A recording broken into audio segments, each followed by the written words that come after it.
Hola, muy buenas tardes a todos. Vamos a dar inicio a nuestro segundo webinar titulado Células Madres, Bioimpresión 3D y Medicina Regenerativa.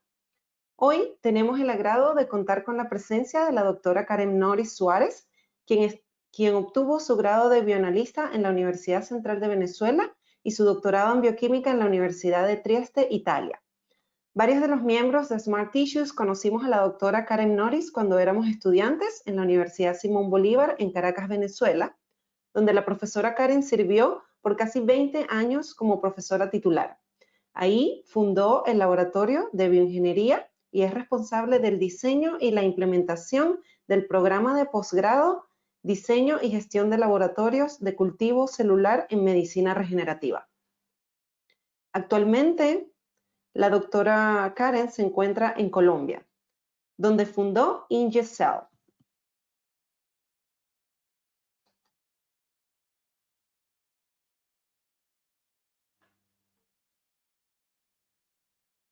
Empresa dedicada a la consultoría en terapias avanzadas en medicina regenerativa, donde también colabora como profesora invitada en el laboratorio de biomiméticos en la Universidad Nacional de Colombia y en la Universidad de los Andes. Contando con más de 50 publicaciones en el área, hoy la doctora Karen nos hablará sobre los avances de la medicina regenerativa.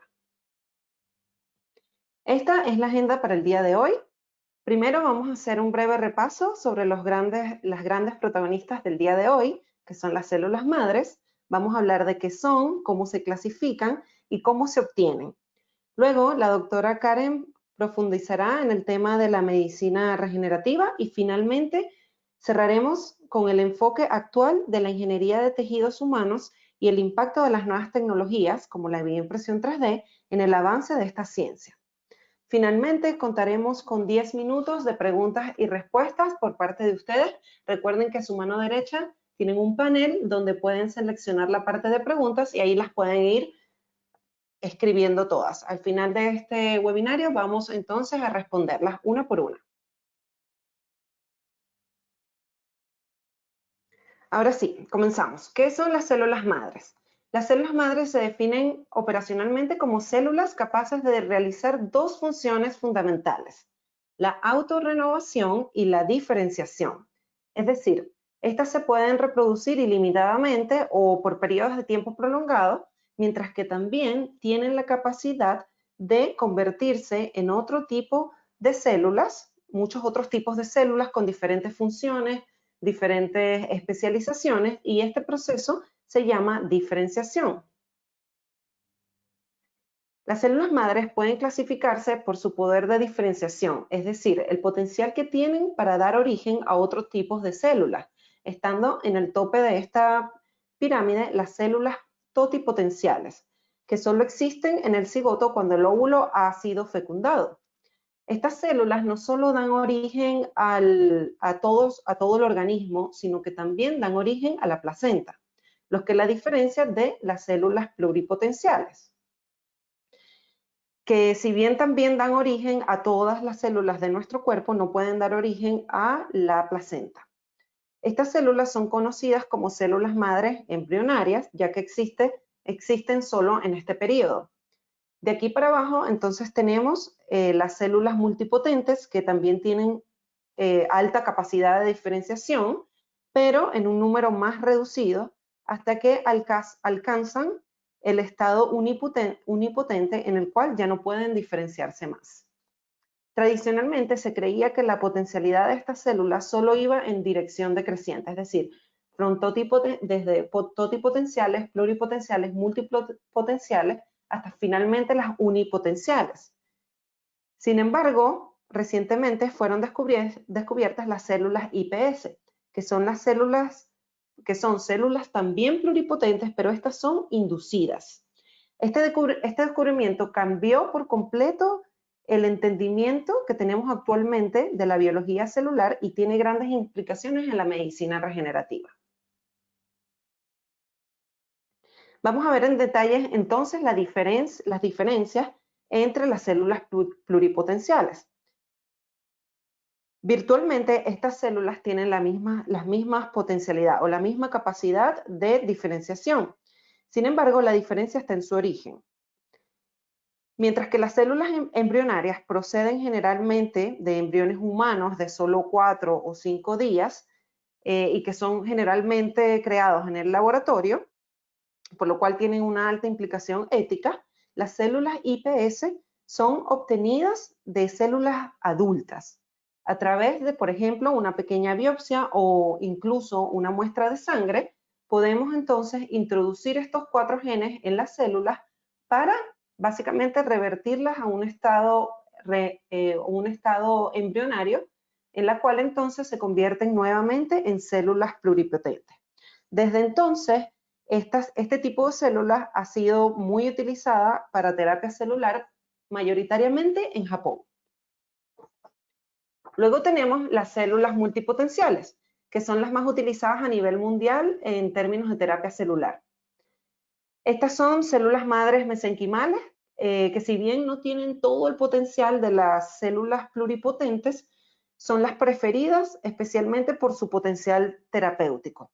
Aún así, estudios demuestran que estas células se pueden diferenciar en muchos otros tipos de células, incluyendo células de hueso, de cartílago, de músculo, tendones, entre muchos otros.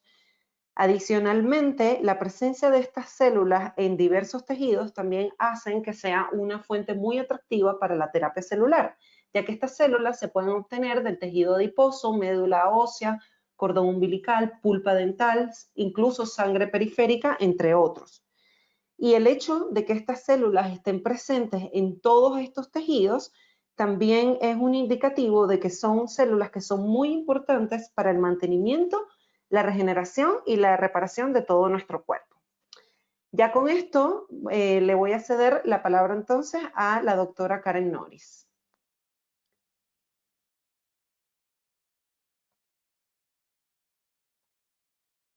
Bienvenida, doctora Karen.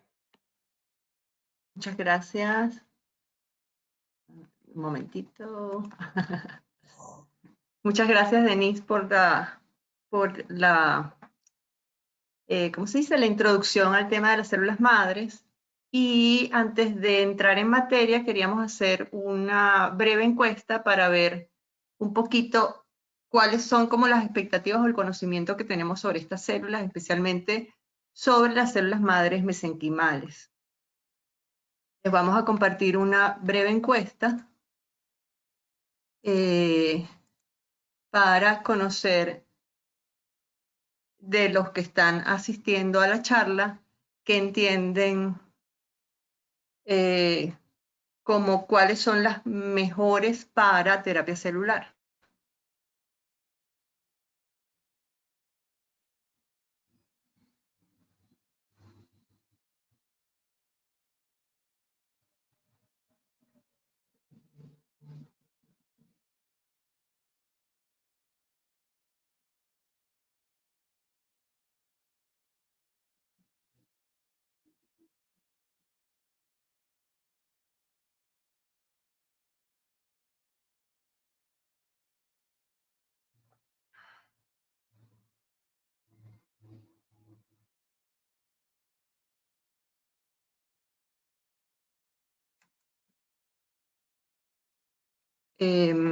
Digamos que si compartimos con ustedes los resultados, vemos que prácticamente tenemos la misma proporción entre los que opinan que son las células madres mínimamente manipuladas.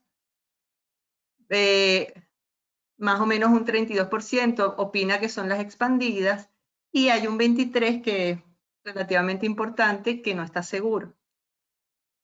Entonces, para entrar un poco en materia y avanzar en este tema,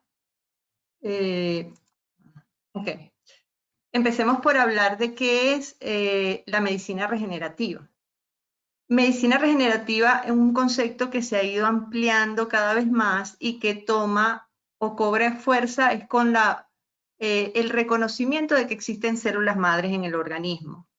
En la medida que se fue entendiendo cada vez más cómo funcionan, ya vamos a entrar un poquito más en materia en eso, se fueron empezando a desarrollar terapias. Entonces, originalmente se pensaba que era solamente el uso de esas células, pero la tecnología ha avanzado tanto que hoy día la medicina regenerativa básicamente se apoya en el concepto de que es una medicina que se basa en reponer, reemplazar o regenerar tejidos, células y órganos para restaurar la función. ¿A través de qué tecnologías? ¿Cuáles se han desarrollado? Hay una que está cobrando muchísima importancia, que es la inmunoterapia celular. Hay un desarrollo bien importante hacia terapia génica, que tiene más de 10 años buscando implementar terapias a nivel de los pacientes, pero es ahora en digamos que desde el año pasado es cuando verdaderamente ha cobrado fuerza. Estamos hablando de ingeniería de tejidos y biomateriales, que se enlaza directamente con el tema de bioimpresión 3D, que fue uno de los tópicos del seminario anterior que dictó Denise. Y cuando estamos hablando ya de las células madres, en todos estos casos se está trabajando con células madres, pero donde está cobrando cada vez más importancia el uso y la aplicación terapéutica ha sido con las células madres utilizadas como terapia celular y con un producto que cada vez cobra también más relevancia por una serie de ventajas que tiene, que es el uso de los exosomas. Más adelante les voy a explicar con más detalle de qué se trata. Si nos vamos a hablar de todas estas terapias, entonces cuando estamos hablando de medicina regenerativa, y esencialmente cuando estamos trabajando con células madres, terapias desarrolladas en base a células madres, estamos hablando realmente de terapias avanzadas. El año 2017 la FDA finalmente reconoce que más que hablar de productos medicinales basados en terapias avanzadas basadas en productos medicinales, adoptó el concepto y la definición de terapias avanzadas en medicina regenerativa, dándole ya una relevancia importante a esta definición como tal de este campo en desarrollo. Si vemos el reporte de la Alianza de Medicina Regenerativa, que es una organización internacional que agrupa cantidad de empresas de tipo privado y agencias de tipo público, tenemos que para el año 2019 se tenían alrededor de 959 estudios clínicos en desarrollo. Si nos vamos a este lado de la lámina, se abordan tanto a nivel de músculo esquelético, a nivel del sistema nervioso, sobre todo de tipo infeccioso, etcétera, pero lo que quiero poner en relevancia es la inversión que económicamente representa y que ha ido creciendo. Se proyectaba que para el 2025 este mercado iba a alcanzar alrededor de los 2 billones de dólares. Hoy día, 2019, y yo creo que ya para el 2020 estas cifras se triplican por los valores parciales que se han ido presentando, pero estamos hablando de que es un mercado que abarca actualmente alrededor de mínimo 9 billones de dólares, de los cuales la terapia celular, que es de la que vamos a concentrarnos en este webinario, alcanza alrededor de los 3.3 billones. Este es un artículo que fue publicado en el 2016 porque el tema de terapia celular con células madres mesenquimales ha sido y sigue siendo un tema bastante controversial. En principio porque ha crecido más de forma empírica que desde un punto de vista de investigación científica básica. Es decir, esto surge con el concepto de que como se estaban usando las células del propio paciente, lo que menos podía pasar es que sucediera algo malo. Con ese enfoque empezaron a utilizarse células de diferentes tejidos, tal como lo mencionó Denise, y por decirles, y por eso les presento esta imagen, en Estados Unidos, que es uno de los países en donde las regulaciones de la FDA son las más estrictas, hoy día, para el 2016 existían alrededor de 500 clínicas reportadas en este artículo, operativas haciendo terapia celular. Hoy día se sabe que esto alcanza más de 600 clínicas en Estados Unidos y de hecho la FDA ha tenido que ir adecuando parte de sus lineamientos y de sus restricciones en el uso y aplicación de estas terapias.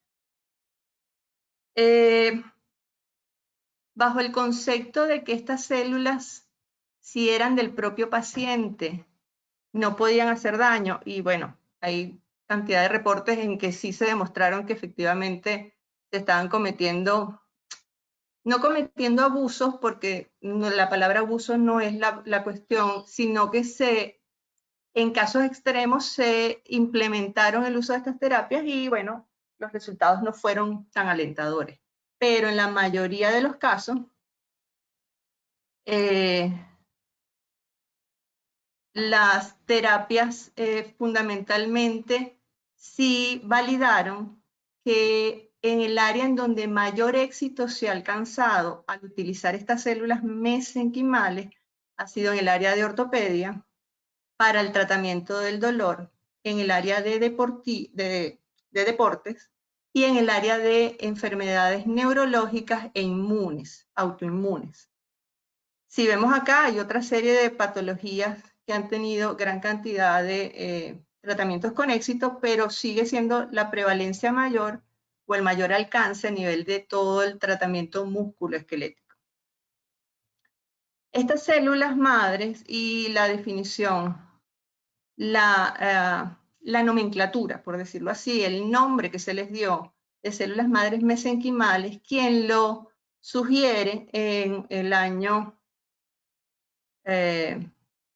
1991 es el doctor Arnold Kaplan. Originalmente se plantean que estas son células de origen mesenquimal, es decir, mesenquimatoso, que forman parte de los tejidos que constituyen el mesénquima. Más adelante en una lámina se los voy a ilustrar mejor. Pero lo que quiero con esta imagen es subrayar un concepto que quiero desmontar del público, que es que originalmente se habla mucho de la potencialidad de estas células, pero porque los médicos que empezaron a utilizarlas, la afirmación o la hipótesis de la que se partía era que estas células llegaban al tejido dañado y mágicamente se transformaban en esas células que estaban dañándose, y si iba al páncreas se transformaban en células de los islotes beta pancreáticos y empezaban a producir insulina, o si iban a hueso se transformaban en hueso, o si llegaban al cartílago se transformaban en cartílago.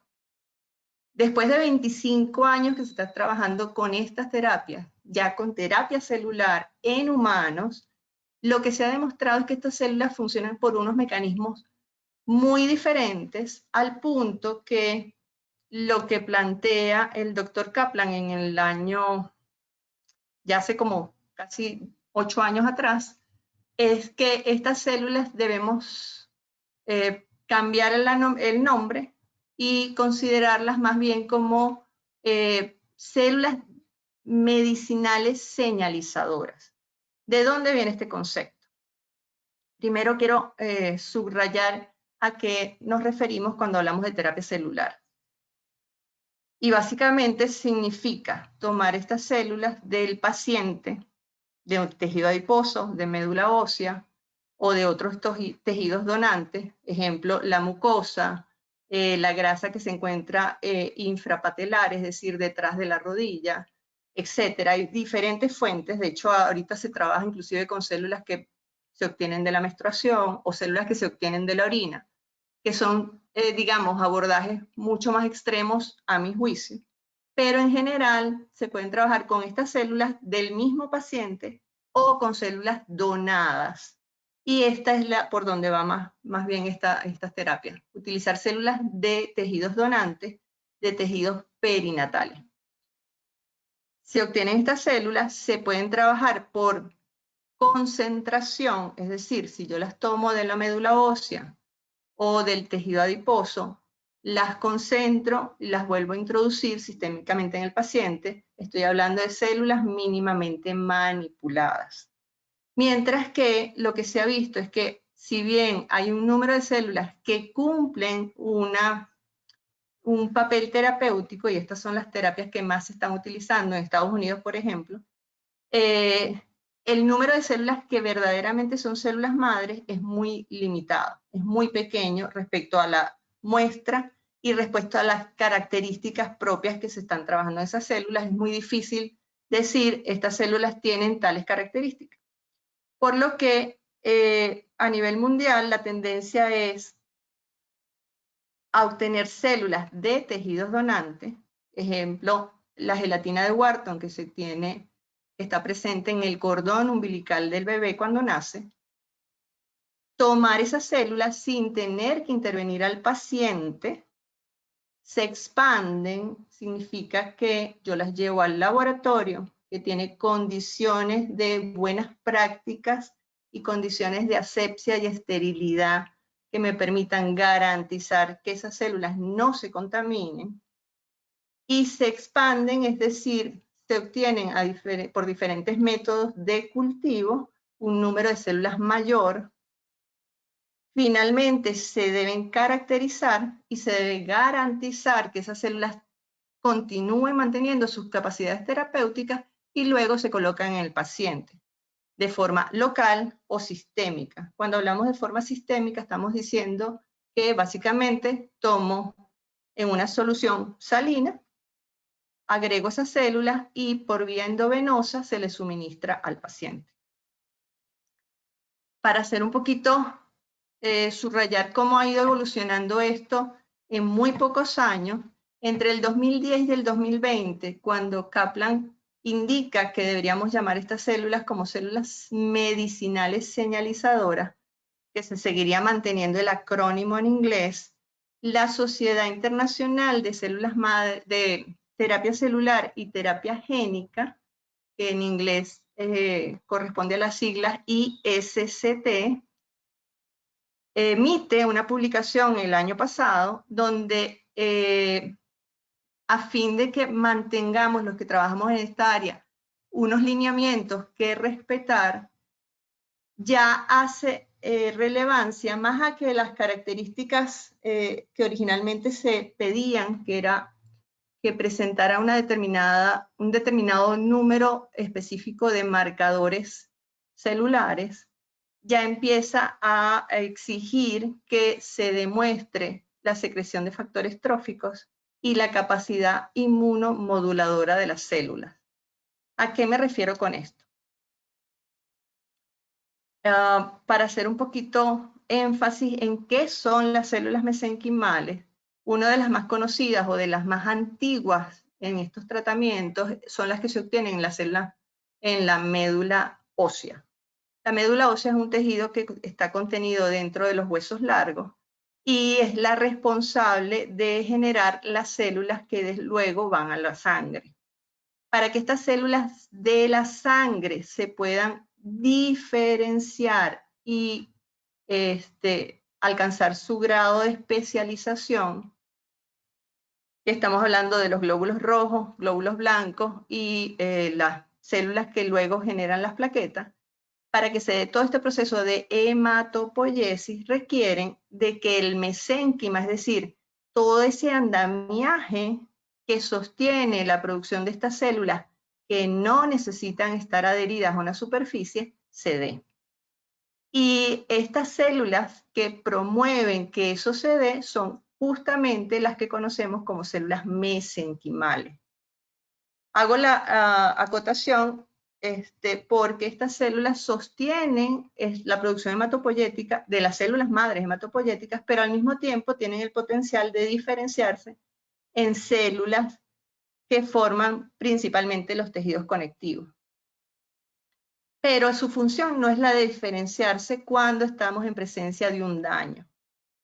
Antes de explicarles exactamente a qué me estoy refiriendo, quiero muy rápidamente decirles que las células que están tomando mayor fuerza a nivel de terapia celular son las que se conocen como células perinatales, es decir, células que encontramos fundamentalmente en la sangre del cordón, pero ahí se encuentran en muy baja cantidad las células mesenquimales y predominan las hematopoyéticas, y las que han cobrado mucho mayor interés son las células de la gelatina de Wharton, que se encuentran alojadas en toda esta estructura, que básicamente es la estructura blanquecina que encontramos en el cordón umbilical.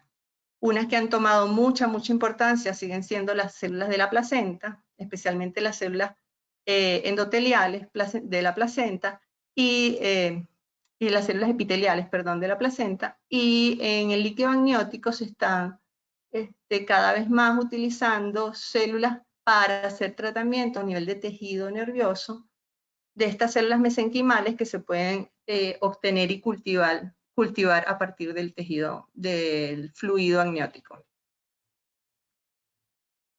Ya para hacer énfasis en cuál es la función de estas células, entonces, estas células, lejos de diferenciarse en el tejido especializado, cumplen una función más bien sistémica. ¿A qué me refiero con eso? Estas células se ha demostrado que tienen una capacidad muy notable en identificar dónde hay procesos inflamatorios. Entonces estas células viajan por el torrente sanguíneo y eso es lo que se llama homing, esa capacidad de reconocer esos sitios que están inflamados y que se están deteriorando. Y en ese sitio, una vez que ellas viajan ahí, generan factores que van a estimular que las células del tejido sean las células madres de ese tejido y células que están en procesos de muerte celular, que se conoce como apoptosis, frenen su proceso degenerativo y se revierta, por un lado. Por el otro lado, inhiben los procesos de generación de fibrosis y estimulan que esas células madres propias del tejido se activen y crezcan y se especialicen en combinación con la producción de nuevos vasos sanguíneos, es decir, que estimulan los procesos de angiogénesis. Eso por un lado. Pero una de las mayores propiedades que se le está describiendo cada vez más a estas células es justamente que ellas trabajan de la mano con las células del sistema inmune.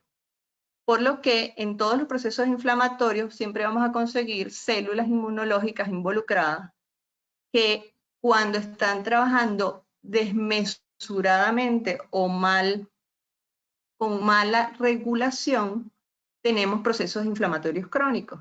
Entonces ellas llegan al sitio del daño, generan factores o por contactos directos de estas células con los macrófagos, logran revertir e inhibir, por ejemplo, células como las natural killer o células como los linfocitos T y B y estimulan que se generen células como las células T regulatorias que justamente presentan capacidades de inmunomodulación o antiinflamación.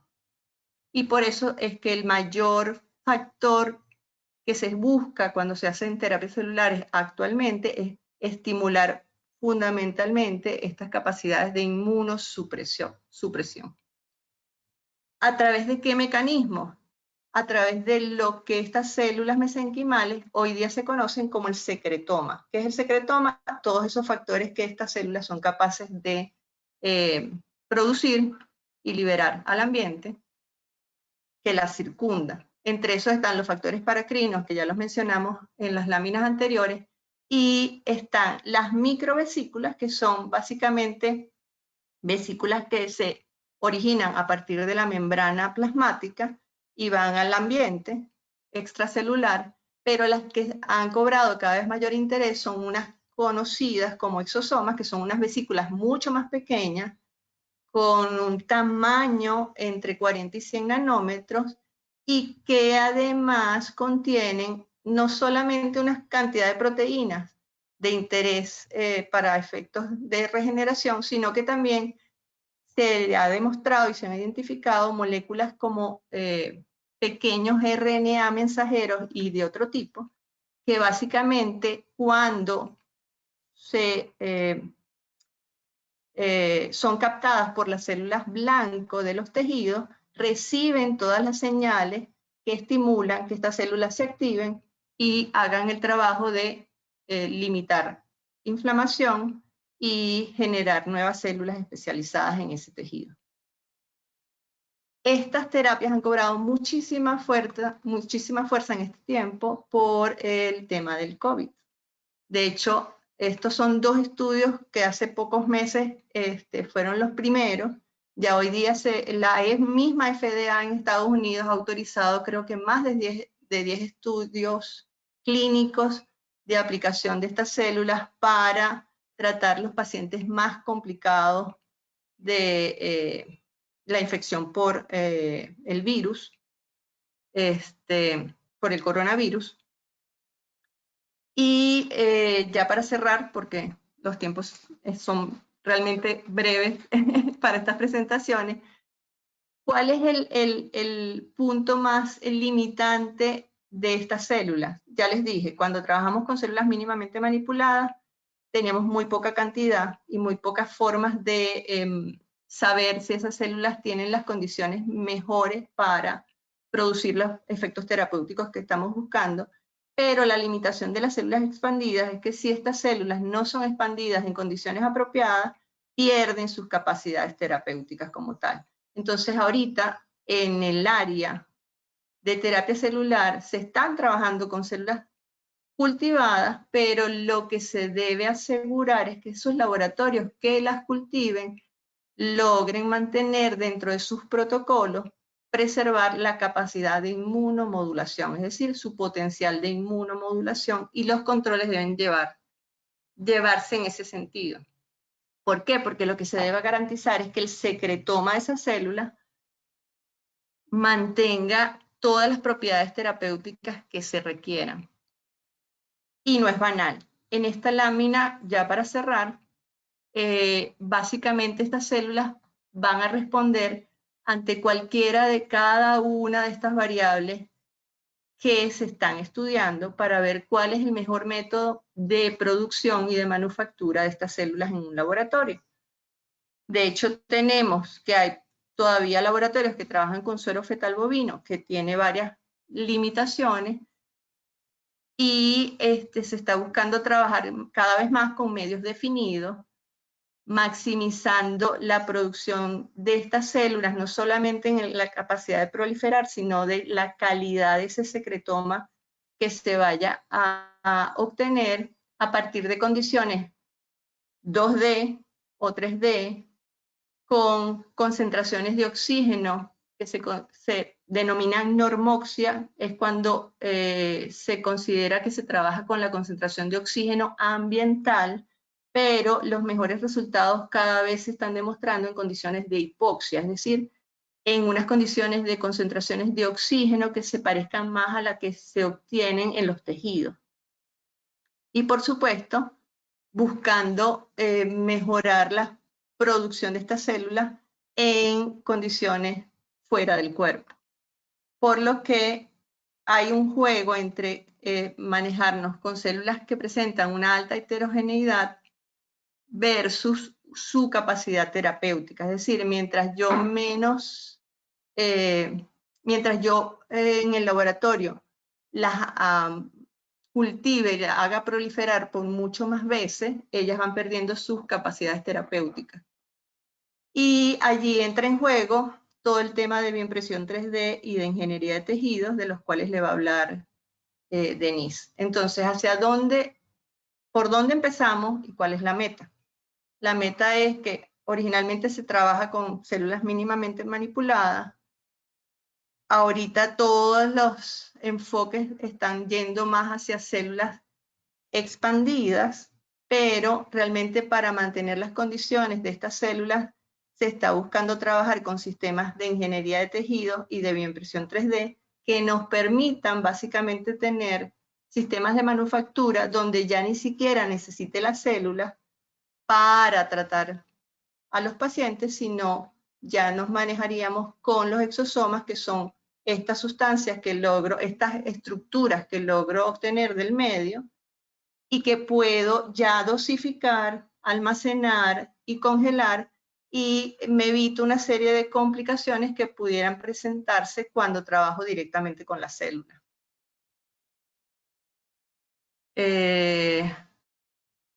Bueno, los dejo con Denise para que continúe con el seminario. Ok, muchísimas gracias, doctora Karen. Magnífica presentación. Vamos a continuar entonces. Deme un segundito para cambiar la pantalla. Ok, ahora vamos a hablar acerca de la ingeniería de tejidos humanos. Tradicionalmente, la ingeniería de tejidos humanos evolucionó del campo del estudio de los biomateriales y se refiere a la práctica o al arte, como le llamo yo, de combinar andamios, células y moléculas biológicamente activas para crear entonces en el laboratorio tejidos humanos o tejidos funcionales. A medida que fuimos avanzando en el área y con la incorporación de diferentes profesionales en el área, equipos multidisciplinarios, fuimos identificando muchos factores que impactan el comportamiento celular más allá de los meramente biológicos, tales como la naturaleza de las matrices donde estamos cultivando las células, las propiedades reológicas, topográficas, el confinamiento o posicionamiento celular, estímulos externos, entre muchos otros. Por ejemplo, en este artículo, nosotros estudiamos cómo las células pluripotentes respondían a la dimensionalidad y para esto lo que hicimos fue cultivar las células en andamios tridimensionales o en platos de cultivo 2D. Y bueno, antes de seguir, me gustaría hacer otra pequeña encuesta, a ver si se recuerdan. Vamos a sacarla aquí. Ok, la pregunta es, ¿cuáles son las células madre pluripotentes? Voy a dar unos 20 segunditos para que respondan.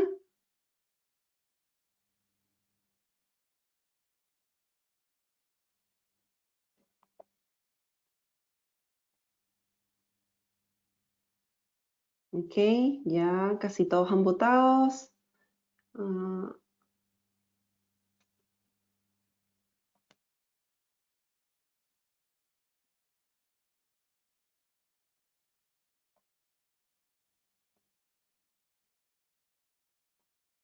Ok.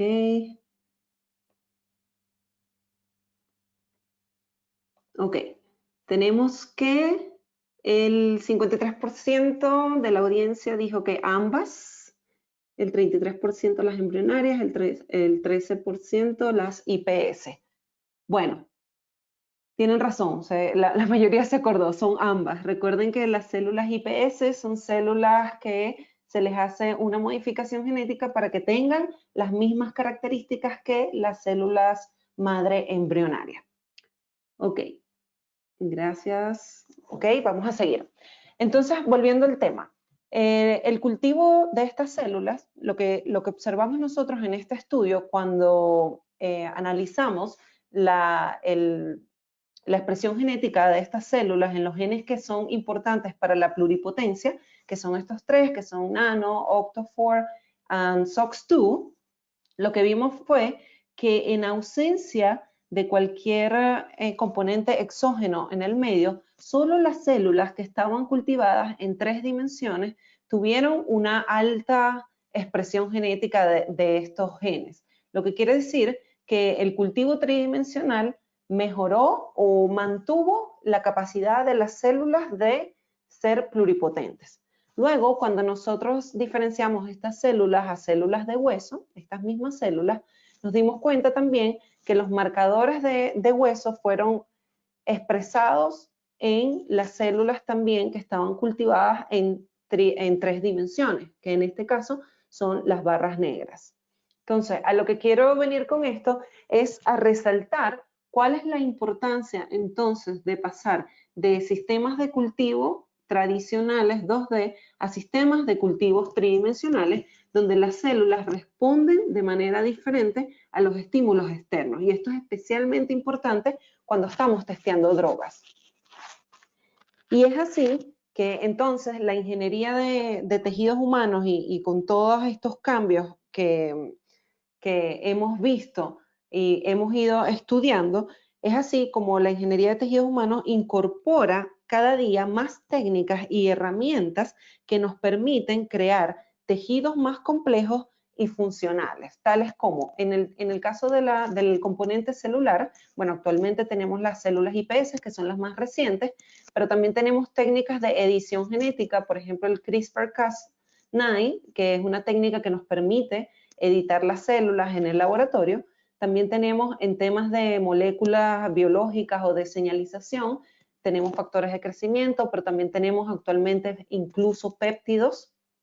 Y en la parte de andamios ya estamos hablando de diferentes formas de cómo crear estos andamios o utilizar otras matrices, por ejemplo, incluso órganos descelularizados y, por supuesto, la bioimpresión 3D.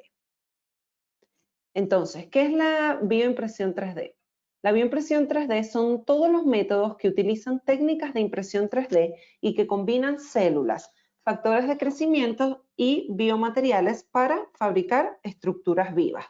Concretamente, esta tecnología nos permite posicionar las células de manera más precisa y siguiendo un modelo digital, lo cual nos da la posibilidad de crear tejidos mucho más complejos y mucho más similares a nuestros tejidos naturales. El proceso de bioimpresión consta básicamente de 5 etapas. En la primera etapa es la adquisición de imágenes, que puede ser a través, por ejemplo, de una tomografía o de un CT scan, por ejemplo. Y luego, en la segunda etapa, estas imágenes se procesan para que la bioimpresora las pueda reconocer y las pueda leer. Y en una tercera etapa, entonces se selecciona la biotinta. La biotinta no es más que el biomaterial, que generalmente es un gel, y las células. Entonces, en este caso, que a diferencia de la impresión 3D convencional, nosotros tenemos las células vivas dentro de esta biotinta. La cuarta etapa incluye lo que es la etapa en sí de la bioimpresión 3D, y en una quinta etapa, que también es diferente de la impresión 3D normal, es que necesitamos madurar este constructo tridimensional que hemos impreso. Es decir, necesitamos que estas células se mantengan vivas, que estas células produzcan matriz extracelular, y para eso entonces utilizamos bioreactores o incubadoras. Uno de los retos dentro de la bioimpresión 3D es el desarrollo de las biotintas. El desarrollo de las biotintas es bastante complejo, hay muchos parámetros que tenemos que considerar porque tenemos que controlar dos cosas que a veces son un poco difíciles de controlar al mismo tiempo, que son las propiedades mecánicas, que son las que nos permiten hacer la impresión y las que nos permiten mantener este constructo tridimensional, y las propiedades biológicas, que son aquellas propiedades que nos van a permitir que las células vivan, que crezcan, que proliferen y que en consecuencia puedan formar tejido por su propia cuenta. Y es por eso que nosotros en Smart Tissues nos hemos dedicado más que todo a el desarrollo de las biotintas. En especial tenemos una biotinta única, que es natural, es biodegradable, sostiene la vida celular, y una de las características más importantes que tiene es que tiene propiedades antibacteriales. Esto es importante en aplicaciones clínicas, en los que muchas veces, por ejemplo, en aplicaciones de piel, en las cuales vamos a tener este tejido impreso expuesto al aire, las propiedades antibacteriales vendrían siendo un plus para la aplicación. Entonces, nuestra biotinta, un segundo aquí para ver este video, es más demostrativo que otra cosa, pero nuestra biotinta, al ser combinada con las células, se puede entonces colocar en la bioimpresora, y una de las cosas más interesantes de nuestra biotinta es que se obtiene a partir del material de desecho de la industria pesquera, de un material que se llama quitosano, en combinación con otros materiales y ciertas modificaciones químicas, nos ha permitido obtener un material que es adecuado para la bioimpresión 3D y mantiene la vida celular.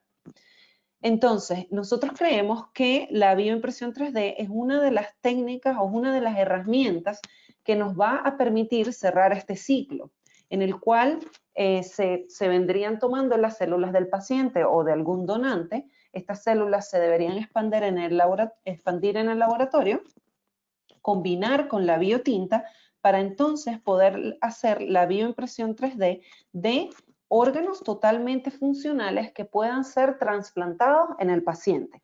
Idealmente, si se usan las mismas células del paciente, estos órganos creados en el laboratorio deberían entonces tener un menos rechazo inmunológico.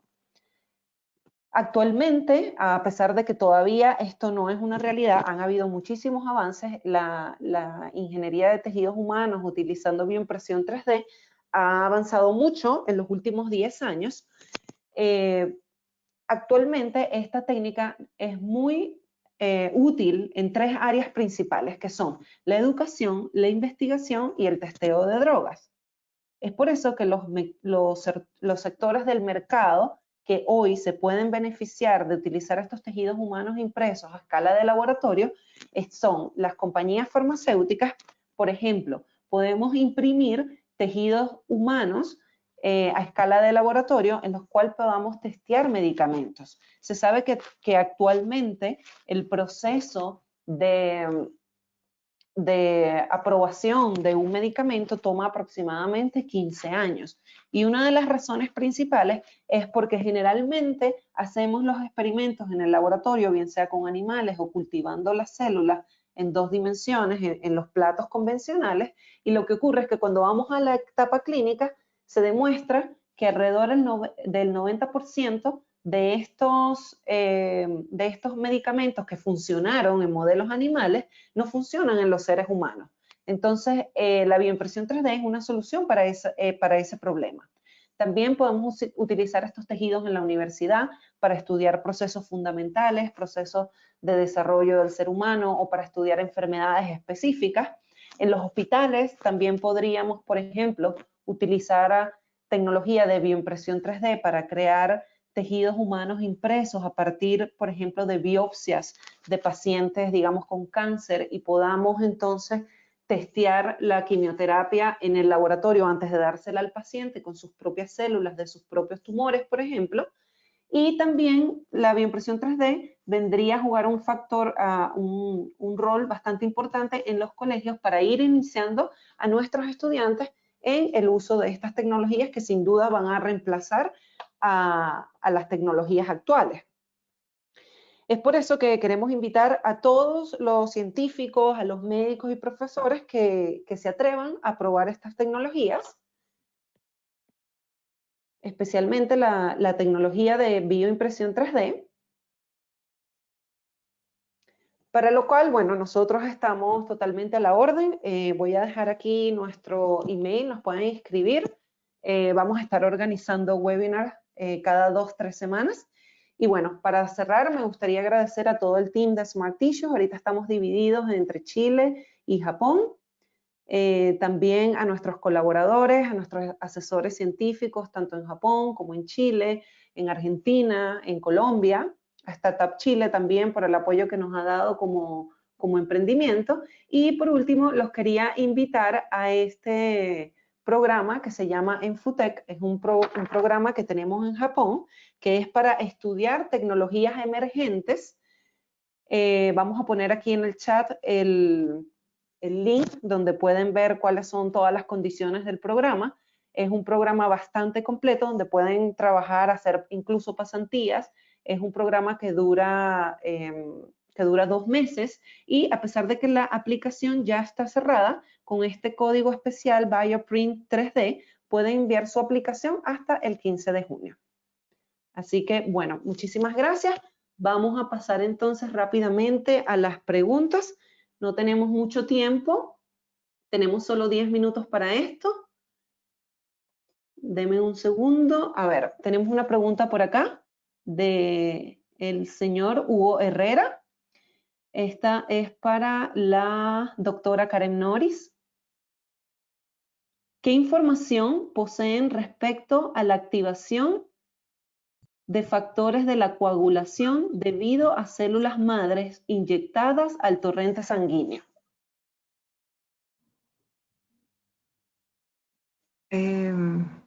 A ver, Cuando hablas de factores de la coagulación, creo que te estás refiriendo más bien a las plaquetas.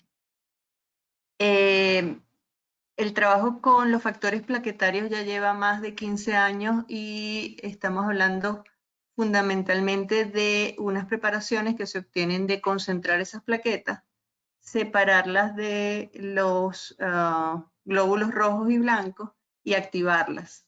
Eso se conoce como plasma rico en plaquetas, que es tomar una fracción enriquecida de plaquetas y los resultados son bien importantes y sobre todo si se combinan ese plasma rico en plaquetas con células madres, sobre todo en tratamientos a nivel de ortopedia y tratamientos locales, los resultados son no solo disminución del dolor, sino que dependiendo de la condición del paciente, también hay procesos de inclusive regeneración. Es bien importante tener en cuenta que estos funcionan siempre y cuando haya tejido suficiente residente de donde se puedan activar células madres de ese tejido.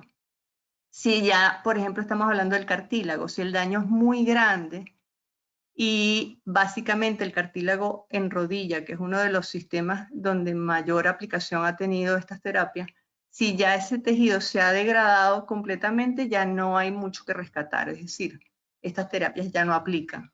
Pero si estas terapias se aplican cuando el paciente, antes inclusive de sentir dolor, ya se empiezan a manifestar síntomas de deterioro, hay reversión casi que de un 100% de esos tejidos. Por eso es importante utilizar estas terapias más casi que al inicio de los procesos degenerativos. Ya, muchísimas gracias. Bueno, vamos a tomar una sola pregunta más porque ya estamos al límite. Disculpen, de todas maneras las otras preguntas las vamos a responder por email. Y esta es otra pregunta para la doctora Karen. ¿Cuentan con aplicaciones de exosomas para mejorar la reparación de los ligamentos? Sí hay reportes de tratamientos utilizando exosomas de células madres mesenquimales para tratamientos de toda la parte articular. Pero todavía sigue siendo una tecnología que está en desarrollo. Digamos que hay una tecnología mucho más avanzada en el tema de células madres, aplicando las células madres, y la de los exosomas está mucho más incipiente y más, todavía falta caracterizar y estandarizar los procesos de obtención de los exosomas. Ok, muchísimas gracias, doctora Karen. Me informan que nos queda solo un minuto, así que bueno, voy a aprovechar para darle las gracias por la presentación y bueno, invitarlos a todos a que nos sigan en nuestras redes sociales también para mantenerse informados de los próximos eventos. Muchísimas gracias. Muchas gracias a ti, Denise, bueno, y todos los asistentes. Quedamos a la orden. Hasta luego. Gracias. Les vamos a pasar por último un cuestionario. Por favor, si nos pueden ayudar a mejorar. Chao.